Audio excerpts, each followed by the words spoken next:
Hello friends, इस video में हम बात करने जा रहे हैं कि हम अगर इनकम टैक्स को पे करते हैं तो हमको उसकी जर्नल एंट्री कैसे करनी है। वीडियो नंबर हमारा 21 है। इससे पहले 20 वीडियोस जर्नल एंट्रीज की अपलोड हो चुकी हैं। इनकम टैक्स की बात कर रहे हैं। सीधी सी बात, इनकम टैक्स क्या है? एक ऐसा टैक्स जो हमारी इनकम के ऊपर लगता है, दैट इज इनकम टैक्स। किसको पे करना होता है? गवर्नमेंट को पे करना होता है। हम बात कर रहे हैं 11th क्लास के सोल प्रोप्राइटरशिप। सोल प्रोप्राइटरशिप क्या होता है, पहले हमको ये भी पता होना चाहिए। सोल प्रोप्राइटरशिप मतलब बिजनेस का ओनर सिर्फ एक ही है, सारा पैसा उसी ने लगाया है, सारी देखभाल भी वही कर रहा है, रिस्क भी वही सहन करता है, प्रॉफिट भी जितने होते हैं बिजनेस में सारे उसके होते हैं। Sole proprietorship sole proprietorship business को रजिस्ट्रेशन करवाने की भी जरूरत नहीं होती है।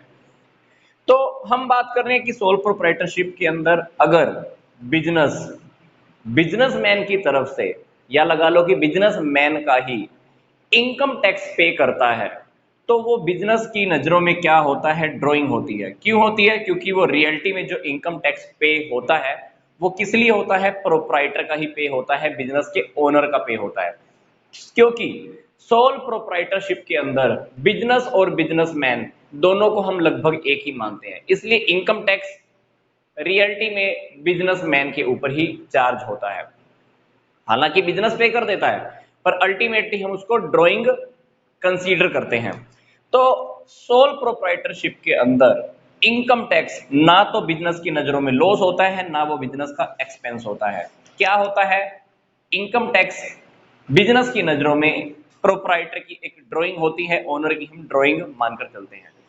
इनकम टैक्स को रिकॉर्ड करने के आपकी अलग अलग बुक्स में अलग अलग मेथड दिए हुए मिलेंगे, तो पर हम दोनों मेथड को देख लेते हैं। सिंपल है बिल्कुल। जब बिजनेस इनकम टैक्स पे करता है तो ये एंट्री आपकी पहली हो सकती है, income tax account debit.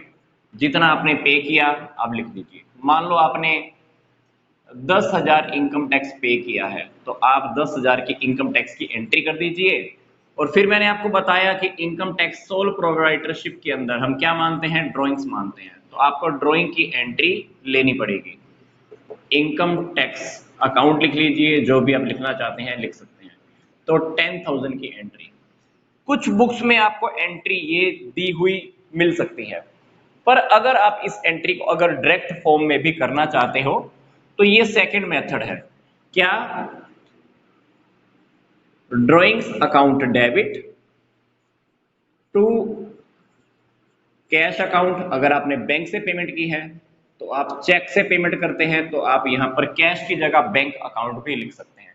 Ultimately देखो तो ये वाली जो एंट्री है यहीं से निकल कर आई है।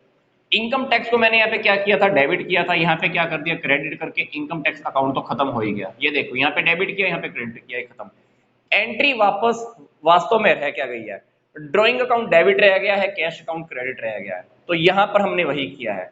तो इनकम टैक्स को सोल प्रोप्राइटरशिप में रिकॉर्ड करने का पहला मेथड तो ये है। कुछ बुक्स में आपकी एंट्री आपको ये भी मिल सकती है। तो सोल प्रोप्राइटरशिप के अंदर हमको ये एंट्री करनी होती है। बात करते हैं पार्टनरशिप में कैसे होता है। पार्टनरशिप के अंदर इनकम टैक्स की जो पे करने की जो बात होती है, या प्रॉफिट एंड लॉस अकाउंट के अंदर, या profit and loss appropriation account के अंदर हम उसको वहां पे शो करते हैं। तो ये हमारा इनकम टैक्स को पे करने की जर्नल एंट्री हमको कैसे करनी थी, ये हमारा टॉपिक यहाँ पे कंप्लीट होता है। नेक्स्ट वीडियो में हम देखेंगे प्रॉपर्टी को एक्सचेंज करने के टाइम पर प्रॉफिट और लॉस को हमको कैसे डील करना है। तो यहां तक का वीडियो देखने के लिए आपका धन्यवाद।